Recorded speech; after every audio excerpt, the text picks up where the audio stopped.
రేంజర్ల రాజేష్ ఏం మాట్లాడుతాడో అని అక్కడక్కడ ఎవరికి కనబడకుండా కిటికీలకెళ్ళే సందులకెళ్ళే వింటూ వీడియోలు ఆడియోలు రికార్డ్ చేస్తున్న వాళ్ళకి చెప్తున్నా,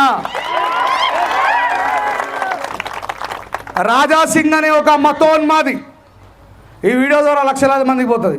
అదే రాజా సింగ్ని పార్టీ సస్పెండ్ చేసి జైల్లో పెడితే వాళ్ళ భార్యకి కనీసం అపాయింట్మెంట్ కూడా బీజేపీ వాళ్ళు ఇవ్వకపోతే అలాంటి రాజా సింగ్కు కూడా మద్దతుగా బీజేపీ గవర్నమెంట్ అపాయింట్మెంట్ ఇవ్వాలని ప్రకటించినటువంటి వ్యక్తులం, మానవతావాదులం, బుద్ధుడి బాబాసాహెబ్ అంబేద్కర్ వారసులం మేము. మరి ఆయన ఏమంటున్నాడు? कोई भी टोपी लगाने वाला हमारा सामने नहीं आने का, अगर वो गायब हो गए तो हमको नहीं पूछने का అంటున్నాడు.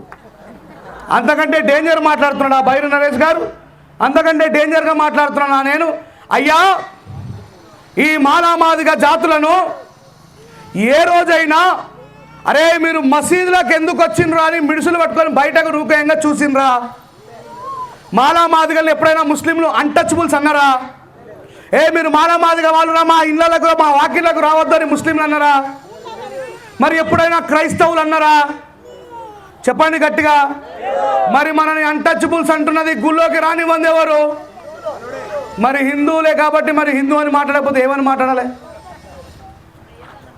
ఎవరు తప్పు చేస్తే వాళ్ళ మీద పిటిషన్ దాఖలు అవుతుంది కానీ పక్కడి మీద దాఖలు అవుతుందా? నిజాన్ని నిర్భయంగా మాట్లాడుకోవాల్సినటువంటి అవసరం ఇప్పుడు అన్నిటికంటే చాలా ముఖ్యంగా ఉన్నది, గుర్తుపెట్టుకోండి.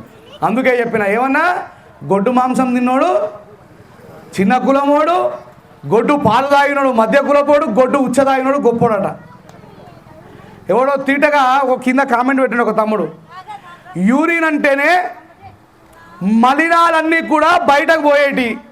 యూరిన్ అంటే మలినాలన్నీ కూడా, అంటే ఒంట్లో ఉన్నటువంటి దాంట్లో నుంచి మంచిని మనం తిన్న ఆహారాన్ని ద్రవాలని మంచిని స్వీకరించి వ్యర్థాలని బయటకు పంపిస్తే దాన్ని అన్నిటికంటే గొప్పదంటున్నారు. మరి దాన్ని మాంసం తింటే తప్పేందని ఒక తమ్ముడు కింద కామెంట్ రాసిండు. తప్పేముంది మరి దాంట్లో? ఉచ్చలోనే అంత గొప్పది అది ఉంటే మరి మాంసం తింటే తప్పేందని అడుగుతున్నాడు ఆయన.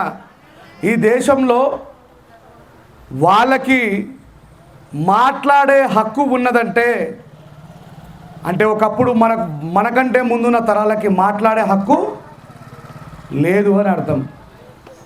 అవునా కాదా? ఏది మాట్లాడినా ఏది చెప్పినా వాళ్ళు చెప్పింది మాత్రమే వినాలి. బైరి నరేష్ ఏమో మతాల గురించి మాట్లాడతాడు, రేంజర్ రాజేష్కు పని లేనట్టు బాపురంలో తిడతాడు అంటారు. నాకేం కోపం? బాబాసాహెబ్ అంబేద్కర్ గారి సెకండ్ భార్య బాపనామేనా కాదా? బాబాసాహెబ్ మనకు తాత అయితే ఆమె మన ఆయి, వీళ్ళంతా మన మేనమామలు. అలా మంచోళ్ళకు సలాం చేస్తాం. కేలీ స్కేర్ పండితుడు కూడా బాబాసాహెబ్ అంబేద్కర్ గారు మెట్రికులేషన్ పాస్ అయిన తర్వాత షియాజీ రాజా గాయక్వాడ్ గారి రాజ్యానికి తీసుకుపోయిన కేలీ స్కేర్ పండితుడు ఒక బ్రాహ్మణైననే మనం ఆయనని గుండెల్లో పెట్టుకుంటాం, ఆయనకు సలాం చేస్తాం.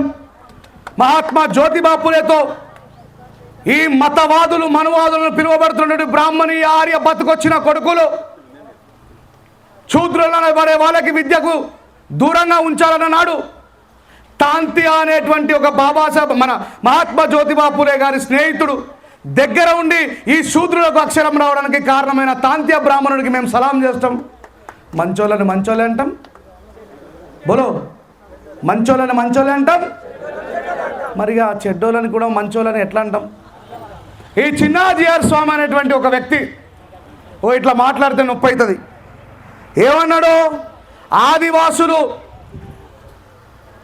పోరాటం చేసినటువంటి ఆదివాసీ స్త్రీలు ఆ ఆదివాసుల గుండెల్లో కొలువై సమ్మక్క సారక్కగా పిలువబడుతూ తెలంగాణతో పాటు చాలా రాష్ట్రాలంతా కూడా Gond Lambadi who was the people doing segregation, ఆటవిక జీవితాన్ని జీవిస్తున్న వాళ్ళు మా తల్లులు మాతృమూర్తులు అని చెప్పి ఆరాధ్య దైవంగా పూజిస్తున్న వాళ్ళని ఈ చిన్నాజీఆర్ స్వామి అనేటువంటి ఒక విధవ అవమానిస్తే మాత్రం ఈ దేశంలో కేసు కాదా? బాపురం మీద కూడా కేసు పెట్టడు. తిట్టలేడా? సమ్మక్క సారక్కలు దేవుళ్ళ అని అన్నడా లేదా? అవి ఆదివాసీ దేవుళ్ళు కూడా కాదు, వాళ్ళు ఆదివాసీ వాళ్ళు. వాళ్ళని మీరు పూజించలేదు అంటే నువ్వు చెప్పాలారా? మేము ఎవరిని పూజించాలో నువ్వే చెప్పాలి, మేము ఏమి తినాలో నువ్వే చెప్పాలి, మేము ఏ కులాల్లో బతకాలో నువ్వే చెప్పాలి, మేము ఏం చదువుకోవాలో నువ్వే చెప్పాలి. అసలు నువ్వే ఈ దేశానికి జోలే పట్టుకుని ఆడుకోవడానికి వచ్చినావు అనే విషయాన్ని మనం గుర్తుపెట్టాలి. ఇక్కడ ఉన్న వాళ్ళందరూ పెద్దోళ్ళందరికీ తెలుసు, ఆర్యులు మన దేశానికి వలస వచ్చింది, ఆర్య సమాజాన్ని నిర్మించింది. నిజమా కదా లాయర్ సార్? మరి ఎవరు ఆర్యులు?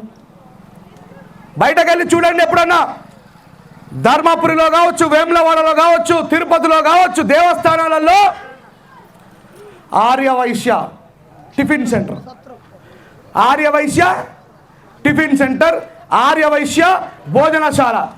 మరి వేరే లక్ష్మీనారాయణ హోటల్, లేకపోతే శుభం హోటల్, ఈ హోటళ్ళకి రెడ్డోళ్ళు, రావులు, కమ్మలు, బలిజలు, హిందువులు, ముస్లింలు, క్రైస్తవులు అందరం పోయి భోజనం చేస్తామని లేదా హోటల్లో? మరి వీళ్ళ కోసం ప్రత్యేకంగా ఎందుకుంటాయన్నట్టు మరి ఆర్యవైశ్య సత్రములు? అంటే వాళ్ళకి తెలుసు ఈ దేశంలో మేము భారతీయులు ఉన్నాము, మేము సపరేట్ అనే విషయం వాళ్ళకి తెలుసు. కాబట్టి వాళ్ళు ఇంకా 2025లో కూడా సపరేటే ఉన్నారు.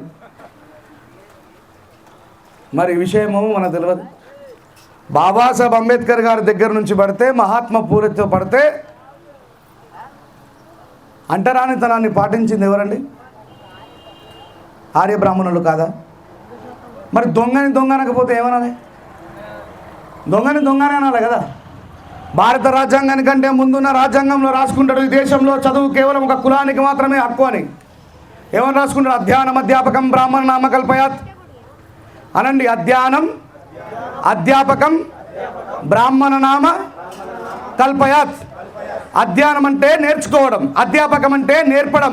ఇవి రెండు కూడా బాపనుల సొత్తే అని చెప్పి అన్నాడు. అందుకే ఇక్కడ ఉన్నటువంటి మన తాతలకు చదువు రాదు, సిఐ గారు వాళ్ళ తాతకు కూడా చదువు రాదు, మా తాతకు చదువు రాదు, బైర్ నరేష్ వాళ్ళ తాతకు చదువు రాదు. ఇది నిజం. ఎందుకు? అంబేద్కర్ గారు రాసిన భారత రాజ్యాంగంలో భారత ప్రజలందరికీ కూడా ప్రభుత్వం ఉచిత నిర్బంధ విద్యను ఇవ్వాలని బాబాసాహెబ్ రాసిండు. కాబట్టి ఈ దేశంలో ఉన్నటువంటి ప్రజలందరికీ చదువు వచ్చింది. వైఎస్ రాజశేఖర రెడ్డి గారి తాతకు చదువు రాదు, కేసీఆర్ గారి తాతకు చదువు రాదు, రేవంత్ రెడ్డి గారి తాతకు చదువు రాదు. ఎందుకంటే అంబేద్కర్ గారు రాసిన రాజ్యాంగానికంటే ముందున్న రాజ్యాంగంలో ఏమని రాసుకున్నాడు? అధ్యానం అధ్యాపకం బ్రాహ్మణ నామకల్పయాత్. అందుకే మీరు పాత సినిమాలలో చూడండి, చదువు నేర్పేటోళ్ళంతా కూడా పంతులే. ఇట్లా మేము మాట్లాడుతుంటే నొప్పైనా బాబాసాహెబ్ అంబేద్కర్ చెప్పిండు, బిడ్డ నిజాన్ని నిర్భయంగా మాట్లాడిన వాడే నా వారసుడు. బండి మీద ఫోటో వేసుకున్నాడు, ఇంట్లో ఫోటో పెట్టుకున్నాడు, ఊరికే జైభీమ్ అనేవాడు నా వారసుడు కాదని అన్నాడు బాబాసాహెబ్ అంబేద్కర్ గారు. గుర్తుపెట్టుకోండి. మీలో ఎవరైనా వేద పాఠశాలకి ఏమంటారు దాదా అట్లా అన్నారు, గురుకులంలోకి వేద పాఠశాలలోకి పోయి ఆడ ఎంఆర్ ఆఫీస్లోనో లేకపోతే ఏదైనా కాలేజీలో అడగండి, నేను వేద పాఠశాలలో వేదాలు నేర్చుకోవాలనుకుంటున్నాను, ఆ ఫామ్ ఆడ దొరుకుతుందని అడుగురు. దొరుకుతుంది చూడండి. ఇప్పటికీ ఈ దేశంలో బ్రాహ్మణుడు భాష వేరు, బ్రాహ్మణుడి విధానం వేరు, వాళ్ళ వేదాలు వేరు, వాళ్ళ వ్యవస్థ వేరు. మరి కులాలని మనుషుల మధ్య చిచ్చులను ఎవరు పెడుతుండు? నిన్నగాక మొన్న వికారాబాద్లో ఇద్దరు మేజర్ అయిన అమ్మాయి అబ్బాయి, అట్టిగా కూడా కాదు, విప్రోలో జాబ్ చేస్తారు వాళ్ళిద్దరు పోయి గుళ్ళో పెళ్లి చేసుకుందామని పోతే పంతులు గారు, మీరు మాదిగోళ్ళు, మీరు గుళ్ళేకి రావద్దు, మీరు గుడి బయట ఉండన్నాడు. సిఐ గారికి తెలుసు, వెనుక ఉన్న ఎస్ఐ గారికి తెలుసు ఇంకా ఈ దేశంలో కుల వివక్ష ఉన్నది. అందుకే SC ST atrocity prevents act నడుస్తున్నది. మరి మమ్మల్ని మాట్లాడద్దంటే ఎట్లా? మా జాతుల కోసం మేము ఫైట్ చేస్తున్నాం, కానీ ఏనా కొడుకు వచ్చి చేయట్లేదు. గుర్తుపెట్టుకోండి. మా బాబాసాహెబ్ని అవమానించిన ఇదే బైర్ నరేష్, రెంజల్ రాయేష్, ఇంకా స్టేజ్ మీద చాలామంది కనబడతారు. మా జాతుల కోసం మాకు మాట్లాడుకునే హక్కు ఉంది. ఈ బాబాసాహెబ్ అంబేద్కర్ గారి గురించి 27% రిజర్వేషన్ అనుభవిస్తున్న చాలామంది బీసీలలో 1,00,000కు ఒక్క వ్యక్తి నిజమైన బీసీ బైరి నరేష్ గారు అని స్టేజ్ మీద నుంచి నేను చెప్తా ఉన్నా. అంబేద్కర్ గారు ఇచ్చిన 27% రిజర్వేషన్ అనుభవిస్తూ కూడా బాబాసాహెబ్ అంబేద్కర్ వల్ల మేము విద్య నేర్చుకున్నాం, బాబాసాహెబ్ అంబేద్కర్ గారి వల్ల మాకు ఉద్యోగం వచ్చింది అని ఎంతోమంది తిరిగి కూడా సపోర్ట్ చేయని బీసీల కంటే గాండ్ల సుజాత గారు గొప్పవారు. అయా ఈ దేశంలో మునురు కాపు కులంలో నేను పుట్టినా, షాలోల కులంలో నా భర్త పుట్టినా, బాబాసాహెబ్ అంబేద్కర్ గారి వల్లనే, ఆయన ఇచ్చిన హక్కుల వల్లనే మేము ఉస్మానియా యూనివర్సిటీ మెట్లెక్కగలిగామంటే కారణం బాబాసాహెబ్ అంబేద్కర్ అని ఆయన జెండాను పట్టుకొని, ఆయన సిద్ధాంతాన్ని పట్టుకొని ఊరూరా తిరుగుతూ ప్రచారం చేస్తూ ఉన్నారు. ఇది కదా నిజంగా తిన్నటువంటి అన్నాన్ని మర్చిపోని జాతిలో పుట్టిన వాళ్ళ యొక్క చరిత్ర. అందుకే అంత పెద్ద గొడవ అయినప్పటికీ కూడా ఒక సమతా సైనిక దళ సైనికుడిగా నిజానికి సత్యానికి అండగా నిలబడ్డాను నేను. బైరి నరేష్ గారి గురించి ఈయన ముంగట కిసుగు చాలా దివాంగా యూట్యూబ్ వాళ్ళకు ఆడవాడు ఉన్నాడు, అమర ప్రసాద్ 7.5 బాడకవాడు, మన జిల్లావాడే. వాడు జీవితం అంతా చదువుకున్నది సిఎస్ఐ చర్చిలో. ఏడ చదువుకున్నాడు? సిఎస్ఐ చర్చిలో చదువుకున్నాడు. వాడు ఎప్పుడు హిందూ అయినా నాకు అర్థం కాలే. వాళ్ళ నాయన ఈయనే గాంధార్లో ఎస్ఐ రిటైర్డ్ అయ్యిండు, మన గాంధార్లో, మన నిజామాబాద్ జిల్లాలో. వాడు ఇలా కొత్త ఇద్దరు ఎత్తుకున్నాడు. పైసా దియేతో सुअर क्या खाता सुअर? हाँ सुअर घास नहीं खाता बेटे, संडास खाता। हाँ वो संडास खा रहा है। जिन महान बाबा साहब के वजह से वो आज है, उसी महान के अपोजिट में बात कर रहे हैं। कोई तो भी एक दिन उसका भी फीट पड़ता है, लेकिन अरे आ विधंगा కూడా మనం ముందుకు పోయే పరిస్థితి వస్తుంది. బైరి నరేష్ అంత మంచోని కాదు నేను. ఆయన మనం ఓలను కొట్టదు తిట్టదంటే మరి అవతలడు సామ్రాట్ అశోక చక్రవర్తి బౌద్ధం స్వీకరించిన తర్వాత అల్జీరియా దేశం నుంచి ఒకడు లెటర్ పంపినట, నీ మీద గెలవాలని ఎప్పటి నుంచో కలలు కంటున్నా నేను సామ్రాట్ అశోక చక్రవర్తి, కానీ నీ మీద గెలవడం అంటే సామాన్యమైన విషయం కాదు.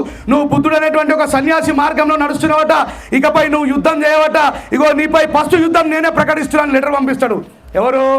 అల్జీరియా దేశం నుంచి సామ్రాట్ అశోక చక్రవర్తికి. అప్పుడు అశోక చక్రవర్తి ఏమని ఉత్తరం పంపిస్తాడో తెలుసా?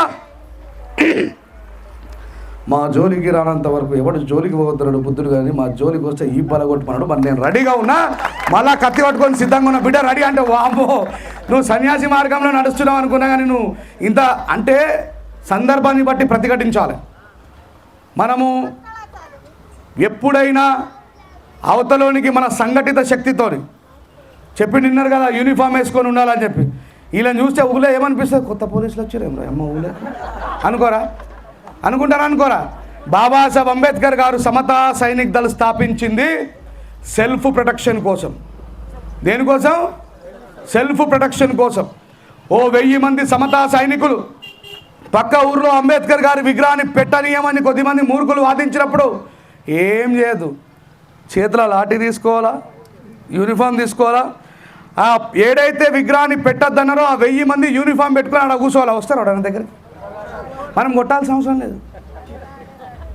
संगठित हो संघर्ष करो, संगठित हो संघर्ष करो। 1000 आदमी उधर बैठने के बाद में वो पेशाब के लिए बाहर नहीं आएगा। ఇది బాబాసాహెబ్ అంబేద్కర్ గారు చెప్పింది. నక్సలైట్లై తుపాకులు పట్టుకున్నాం, ఎర్రజెండనీయలో అడవిలకే ఓయనీయలో వాపసు రాలేయనీయలో అంటే అప్పటి పరిస్థితులు వేరు. ఇప్పుడు ఏం పట్టుకోవాలా? AK-47 కంటే కూడా బలమైన ఆయుధాన్ని ఇచ్చిండు బాబాసాహెబ్ అంబేద్కర్ మనకు, జ్ఞానము.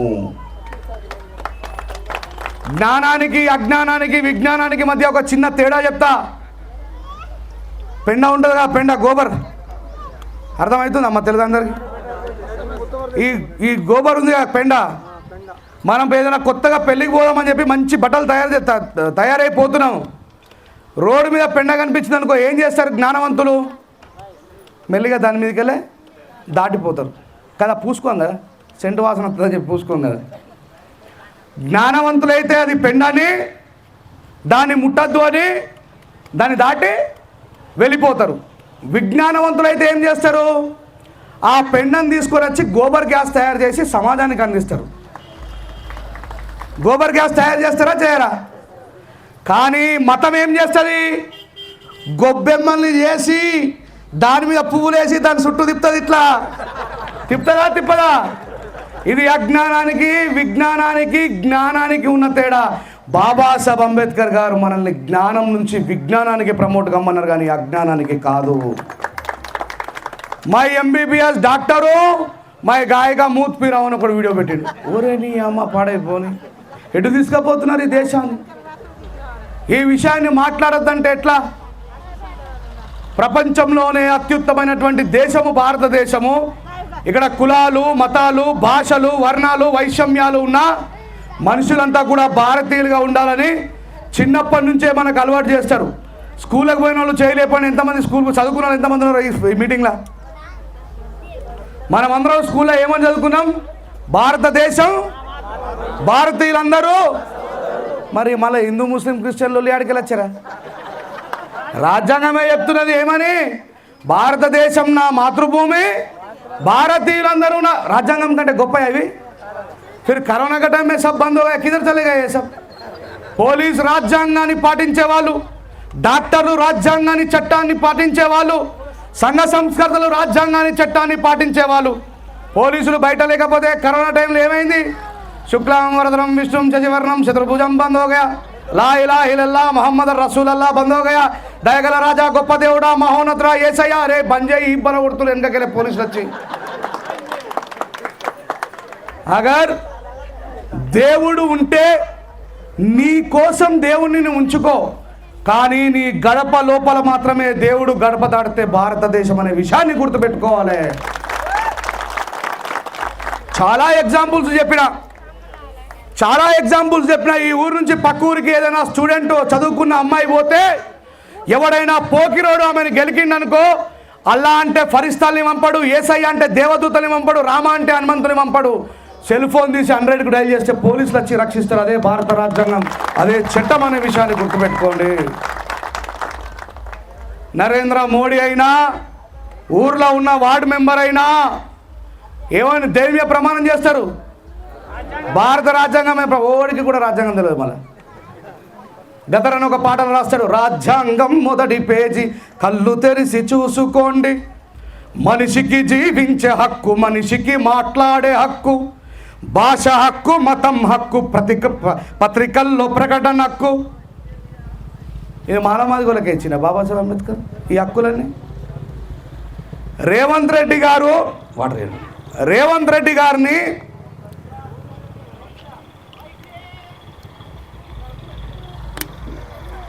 రేవంత్ రెడ్డి గారు కేసీఆర్ గారు సీఎంగా ఉన్నప్పుడు ఆయనని తీసుకుపోయి బెడ్రూమ్లోకి గుంజుకపోయి జైల్లో వాడేస్తే రాజ్యాంగంలో ఉన్నటువంటి హక్కు మాత్రమే రేవంత్ రెడ్డిని కాపాడింది, కానీ ఆయన కులమైన మతంలో కాదు, గుర్తుపెట్టుకోండి. ఇదే సీఎం రేవంత్ రెడ్డి గారు ఈ దేశానికి ఫైనాన్స్ మినిస్టర్ అయినటువంటి ఏం పేరు, ఆమె పేరు నిర్మలా సీతారామన్ రేవంత్ రెడ్డి గారిని కౌంటర్ చేస్తూ పార్లమెంట్లో మాట్లాడితే ఏమన్నాడు రేవంత్ రెడ్డి గారు? मैं शूद्र हूं, मेरा हिंदी आपके जैसा नहीं है, मेरा हिंदी कमजोर है, तुम ब्राह्मण है, हम शूद्र है అన్నాడు. కానీ ఆయనకు అర్థమైనటువంటి విషయము మనకే అర్థమవుతలేదేమో, ఆలోచించుకోవాల్సిన అవసరం ఉంది. అంటే వాళ్ళకు సమస్య వచ్చినప్పుడు మై శూద్రు, రాజ్యం వాళ్ళది ఉంటే మై రాజు. కేసీఆర్ గారు రాజ్యంలో ఉండి నేను ఇబ్బంది పెడితే భారత రాజ్యాంగం గురించి మాట్లాడతారు. ప్రతి ఒక్క కష్టాల్లో ఉన్న ప్రతి చెత్తన కొడుకు రాజ్యాంగం గురించి మాట్లాడతారు. దాంట్లోకి అవతల పడగానే మాకు సంబంధం లేదని అంటారు. కేసీఆర్ గారు రాజ్యంలోకి రావడానికంటే ముందు కొన్ని లక్షల సార్లు బాబాసాహెబ్ అంబేద్కర్ గారి రాజ్యాంగం వల్ల తెలంగాణ వచ్చిందని మాట్లాడలేడా? ఇదే కేసీఆర్ గారు బీజేపీ గవర్నమెంట్ని కౌంటర్ చేసేటప్పుడు మళ్ళా రాజ్యాంగం గురించే మాట్లాడతారు. మిత్రులారా, సహోదరులారా, రాజ్యాంగం యొక్క వారసులమైనటువంటి మనకు రాజ్యాంగం తెలియదు. రాజ్యాంగం ద్వారా లబ్ధి పొందుతున్నటువంటి బీసీ సహోదరులకు తెలియదు. రాజ్యాంగం ద్వారా లబ్ధి పొందుతున్నటువంటి స్త్రీలకు తెలియదు. ప్రతి కులంలో ఉన్నటువంటి స్త్రీ గవర్నమెంట్లో జాబ్ చేస్తున్న ప్రతి స్త్రీకి కూడా మెటర్నిటీ లీవ్స్ ఇచ్చిండు బాబాసాహెబ్ అంబేద్కర్ గారు. ఆ విషయం వాళ్ళకి తెలియదు. మరి ఈ విషయాలన్నీ చెప్పాల్సిన బాధ్యత ఎవరిపై ఉంది? ఎవరిపై ఉంది? మీ పైన లేదా? మీ అందరి మీద లేదా? అమ్మ నరేష్ నేను ఒరు చచ్చిపోవాలి, మీ పని కాదా? హర్ ఇన్సాన్కి ప్రతి ఒక్కళ్ళ బాధ్యత. మా అమ్మ కూడా నన్ను చాలా గౌరవంగా మెచ్చుకున్నది. నేను ఒక్కనే కొడుకుని చాలా సందర్భం ఎప్పుడు చెప్పలే, ఎవ్వరో తెలియదు. నాకు అక్క లేదు, అన్న లేదు, తమ్ముడు లేడు, అన్న లేడు, ఒక్కనే వన్ మ్యాన్ ఆర్మీ. అర్థమైందా? నేను బాబాసాహెబ్ అంబేద్కర్ గారు చూపించిన మార్గంలో ఒక మహర్ యోధుడుగా పనిచేయాలని నిర్ణయించుకున్నా. కాబట్టి ఏ నా కొడుకు తలవంచకుండా పనిచేస్తున్నా. ఇది మన అందరి బాధ్యత, గుర్తుపెట్టుకోండి. మళ్ళీ చెప్తున్నా, సావకుండా బతికేవాడు ఎవ్వడు లేడు. ఈ దేశానికి ప్రైమ్ మినిస్టర్ చేసినటువంటి పివి నరసింహారావు చచ్చిపోలే. మీరు చచ్చిపోరా? చావడానికంటే ముందు ప్రశ్నించండి, చావడానికంటే ముందు గర్జించండి. బాబాసాహెబ్ అంబేద్కర్ క్లియర్గా చెప్పిండు, మేకల్ని బలిస్తారు కానీ మరి ఎప్పుడు సింహాలు అవుతాం మనం?